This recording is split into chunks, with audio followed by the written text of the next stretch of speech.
A review of François Guizot's 1850 pamphlet Pourquoi la Révolution d'Angleterre a-t-elle réussi? Written, February 1850, first published, in Politisch-Ökonomisch Review, No. 2, February 1850. In this pamphlet, M. Guizot, 1784 to 1874, French historian, one-time head of government, intends to prove that Louis Philippe and the politics pursued by M. Guizot should not really have been overthrown on February 24, 1848, and that only the wicked character of the French is to be blamed for the fact that the July monarchy of 1830, after an existence of 18 troublesome years, collapsed so ignominiously and did not acquire the endurance that the English monarchy has enjoyed since 1688. Reading this pamphlet, one realized that even the ablest men of the Ancien Regime, as well as men who cannot be denied certain historical talents, have become so confused by the fateful events of that February that they have lost all sense of history and, indeed, no longer understand their previous actions. Instead of gaining, from the experience of the February Revolution, some insight into the totally different historical situation and into the entirely different position that the classes occupy in society under the French monarchy of 1830 and under the English monarchy of 1688, M. Guizot dissolves these differences with a few moralistic phrases and asserts in conclusion that the policy overthrown on February 24th was only one that could master the revolution, in the same way that it had controlled the state. Specifically formulated, the question M. Guizot sets out to answer is, why did bourgeois society in England develop as a constitutional monarchy longer than it did in France? Characteristic of M. Guizot's knowledge of the course of bourgeois development in England is the following passage. Under George I and George II, the public spirit took a different direction. Foreign policy ceased to be the major interest, internal administration, the maintenance of peace, financial, colonial, and commercial questions, and the development and struggle for parliamentary government became the major issues occupying the government and the public.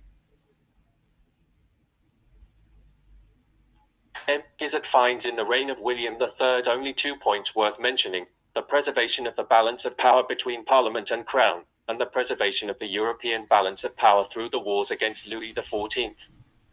Under the Hanoverian dynasty, public opinion suddenly takes a different direction, nobody knows how or why.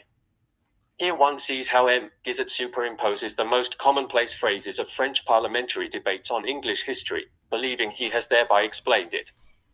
In the same way, Guizot also imagines that, as French Prime Minister, he carried on his shoulders the responsibility of preserving the proper equilibrium between Parliament and Crown, as well as the European balance of power, and in reality he did nothing but huckster French society away piecemeal to the moneyed Jews of the Paris.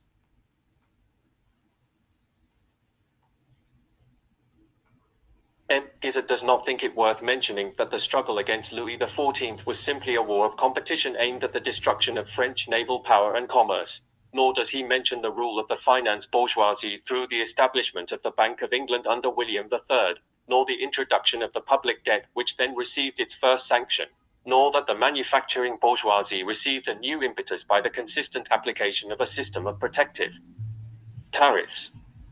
For Guizot, only political phrases are meaningful. He does not even mention that under Queen and the ruling parties could preserve themselves, as well as the constitutional monarchy, only by forcibly extending the term of Parliament to 7 years, thus all but destroying any influence the people might have had on government. Under the Hanoverian dynasty, England had already reached a stage of development where it could fight its wars of competition against France with modern means. England herself challenged France directly only in America and the East Indies, whereas on the continent she contended herself with paying foreign sovereigns, such as Frederick II, to wage war against France. And while foreign policy assumed such a new form, M. Guizot has this to say: foreign policy ceased to be the major interest, being replaced by the maintenance of peace. Regarding the statement that the development and struggle for parliamentary government became a major concern, one may recall the incidents of corruption under the Walpole ministry, which, indeed, resemble very closely the scandals that became daily events under M. Guizot.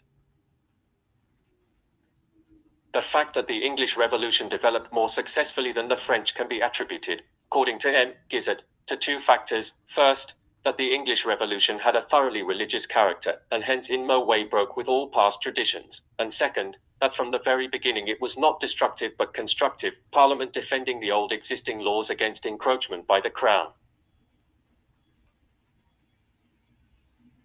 In regard to the first point, M. Guizot seems to have forgotten that the free-thinking philosophy which makes him shudder so terribly when he sees it in the French Revolution was imported to France from no other country than England.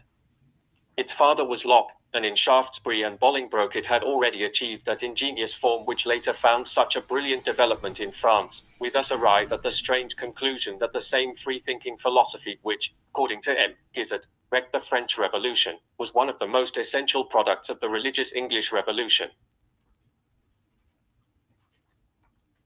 In regard to the second point, Guizot completely forgets that the French Revolution, equally conservative, began even more conservatively than the English. Absolutism, particularly as it finally appeared in France, was an innovation there too, and it was against this innovation that the parliaments, French diets, revolted to defend the old laws, the us et coutumes, usages and customs, of the old monarchy with its Estates General.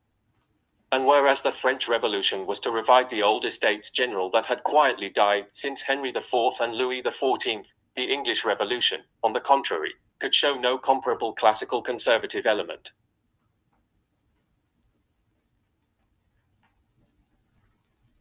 According to M. Guizot, the main result of the English Revolution was that it made it impossible for the king to rule against the will of Parliament and the House of Commons. Thus, to him, the whole revolution consists only of this, that in the beginning both sides, Crown and Parliament, overstep their bounds and go too far, until they finally find their proper equilibrium under William III and neutralize each other. M. Guizot finds it superfluous to mention that the subjection of the Crown to Parliament meant subjection to the rule of a class. Nor does he think it necessary to deal with the fact that this class won the necessary power in order finally to make the Crown its servant. According to him, the whole struggle between Charles I and Parliament was merely over purely political privileges.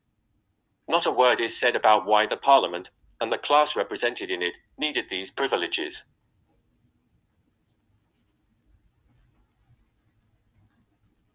Nor does Guizot talk about Charles I's interference with free competition, which made England's commerce and industry increasingly impossible, nor about the dependence on Parliament into which Charles I, in his continuous need for money, feel the more deeply the more he tried to defy it. Consequently, M. Guizot explains the revolution as being merely due to the ill will and religious fanaticism of a few troublemakers who would not rest content with moderate freedom. Guizot is just as little able to explain the interrelationship between the religious movement and the development of bourgeois society. To him, of course, the Republic, Cromwell's, is likewise the work of a mere handful of ambitious and malicious fanatics. Nowhere does he mention the attempts made to establish republics in Lisbon, Naples, and Messina at that time, attempts following the Dutch example, as England did.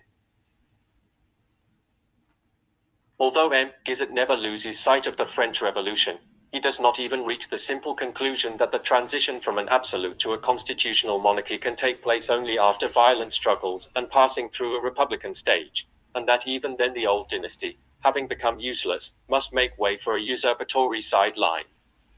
Hence, Guizot can say only the most trivial commonplaces about the overthrow of the English Restoration monarchy.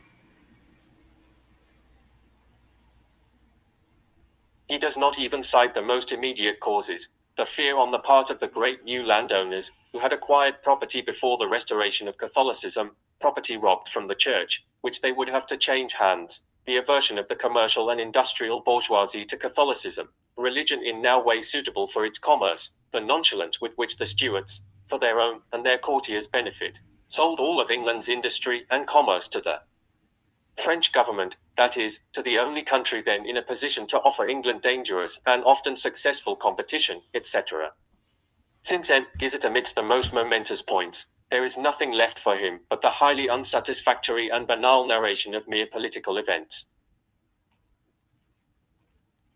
For M. Guizot, the great mystery is the conservative nature of the English Revolution, which he can ascribe only to the superior intelligence of the English, whereas in fact it can be found in the enduring alliance between the bourgeoisie and a great part of the landowners, an alliance that constitutes the major difference between it and the French Revolution, which destroyed the great land holdings with its parcelization policy.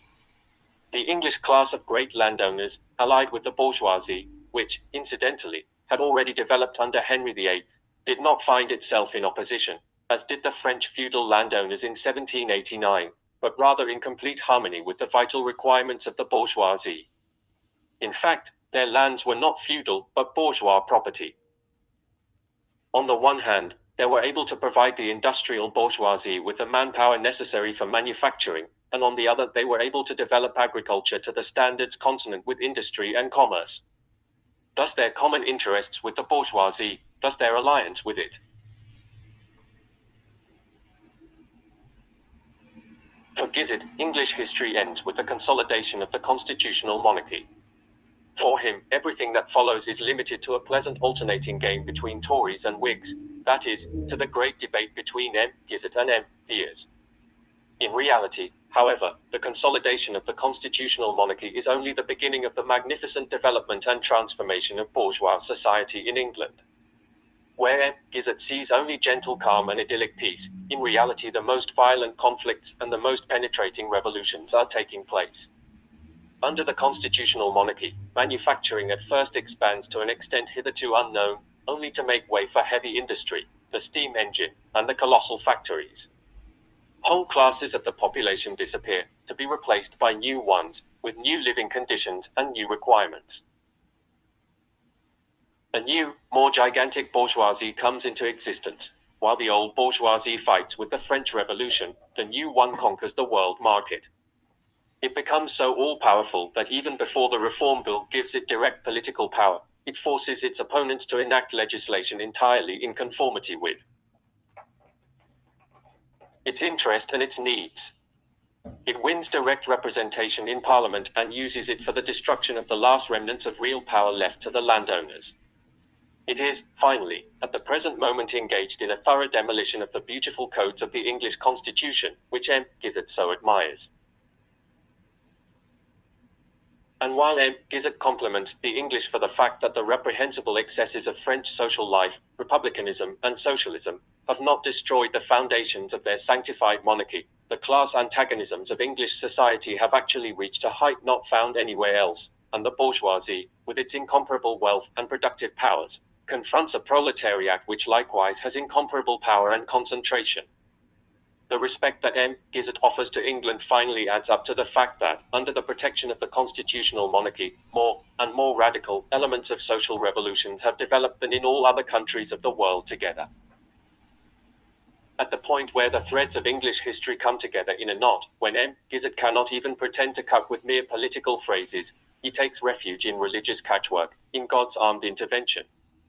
Thus, for example, the Holy Spirit suddenly descends on the army and prevents Cromwell from declaring himself king. Before his conscience, Guizot saves himself through God. Before his profane public, he does so through his style.